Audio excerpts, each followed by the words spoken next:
Mob আর রাজনৈতিক কর্মসূচি দুইটার মধ্যে পার্থক্যটা আগে বুঝতে হবে। আপনি কোন একটা রাজনৈতিক দলের কর্মসূচিকে মব বলতে পারেন না। এটা আমি এর আগেও বলেছি যে গণ অধিকার পরিষদের তারা একটা নিবন্ধিত রাজনৈতিক দল, তাদের কর্মসূচিকে যদি আপনি মব বলেন, কালকে বিএনপি, জামাত কিংবা এনসিপির কর্মসূচিকেও অন্য কেউ মব বলা শুরু করবে।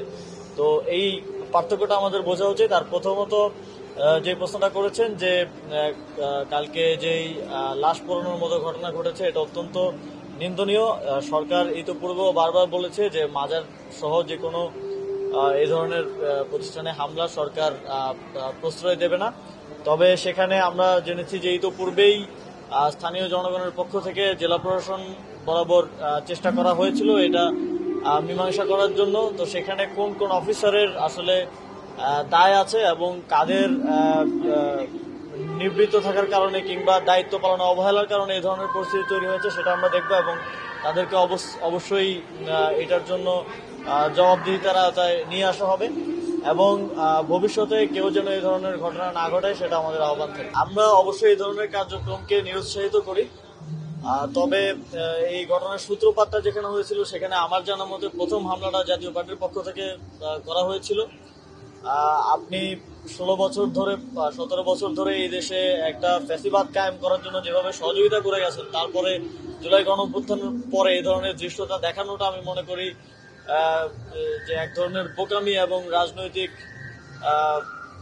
রাজনৈতিক একটা দিক থেকেও এক ধরনের বোকামি কার্যক্রম, এবং তারা কাদের থেকে সাহস পেয়ে কাদের সাপোর্ট পেয়ে এই ধরনের কার্যক্রমে যুক্ত হয়েছে সেটাও খতিয়ে দেখার দরকার প্রয়োজন আছে বলে আমি মনে করি।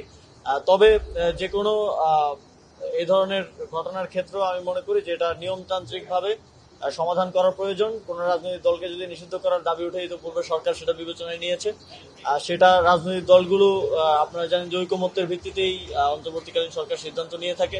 রাজনৈতিক দলগুলো সে বিষয়ে দাবি জানাতে পারে, কথা বলতে পারে।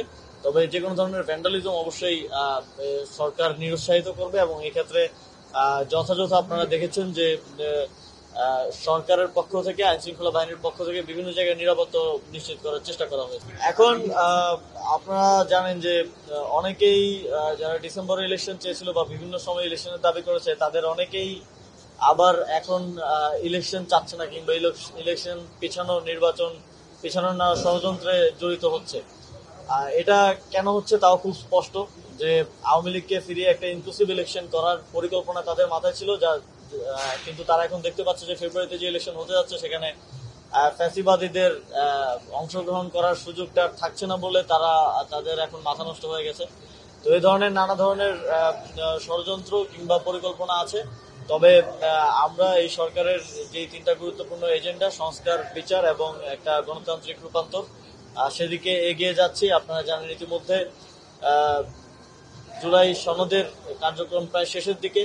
আমরা মনে করি যে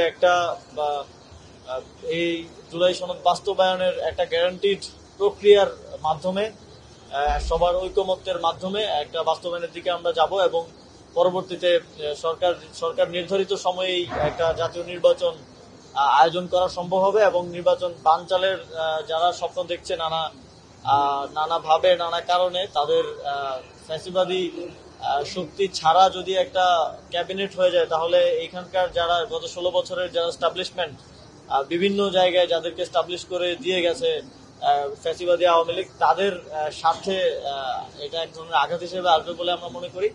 আর সেই জায়গা থেকে অনেকেই নির্বাচন বানচালের চেষ্টা করবে। তবে আমরা মনে করি যে যারা গণতান্ত্রিক মূল্যবোধে বিশ্বাসী, রাজনৈতিক দল থেকে শুরু করে সিভিল সোসাইটি থেকে শুরু করে আমাদের অন্তর্বর্তীকালীন সরকার, সবার সহযোগিতা এবং জনগণের স্বতঃস্ফূর্ত অংশগ্রহণে এবার একটা সুষ্ঠু এবং সুন্দর একটা নির্বাচন আমরা আয়োজন করতে পারি।